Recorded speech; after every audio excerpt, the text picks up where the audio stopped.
माझे सहकारी सागर कुलकर्णी आपल्याबरोबर आहेत। सागर, भुजबळांची पुन्हा जेलमध्ये रवानगी करण्यात आली आहे। कशी नेमकी त्यांची प्रकृती होती?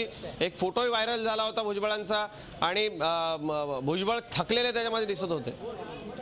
अजित, काल भुजबळ यांची सेंट जॉर्ज इथून ऑर्थर रोडला नेण्याची तयारी झाली होती आणि अर्थात या संदर्भात वाद निर्माण झाला होता आणि त्याच्यानंतर सेंट जॉर्ज मध्ये भूमिका घेण्यात आली।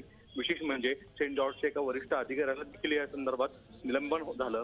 त्याच्यामुळे आज भुजबळ यांना परत एकदा ऑर्थर रोड जेलमध्ये रवानगी करण्यात आलेली आहे। अर्थात भुजबळांच्या या फोटोमुळे किंवा व्हिज्युअलमुळे सहानुभूतीची थोडीशी लाट मिळवण्याचा प्रयत्न आहे की काय, अशी राजकीय चर्चा सुरू झालेली आहे। पण कुठे ना कुठेतरी भुजबळांना परत एकदा जेलमध्येच पुढचे दिवस काढावे लागतील हे सरळ आहे। सागर, डॉक्टर काय सांगतायत? भुजबळांची प्रकृती आता कशी आहे आणि त्यांना पुन्हा जेलमध्ये पाठवताना काय अहवाल दिला डॉक्टरांनी?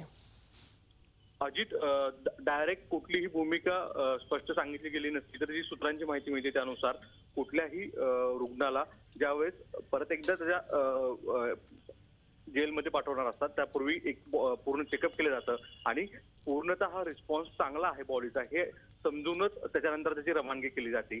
ज्या अर्थी भुजबळांना परत एकदा जेलमध्ये पाठवण्यात आलेलं आहे त्या अर्थी भुजबळ यांची प्रकृती वैद्यकीय नियमानुसार जे काय आहेत निकष त्यानुसार चांगले असल्याचं समजतंय।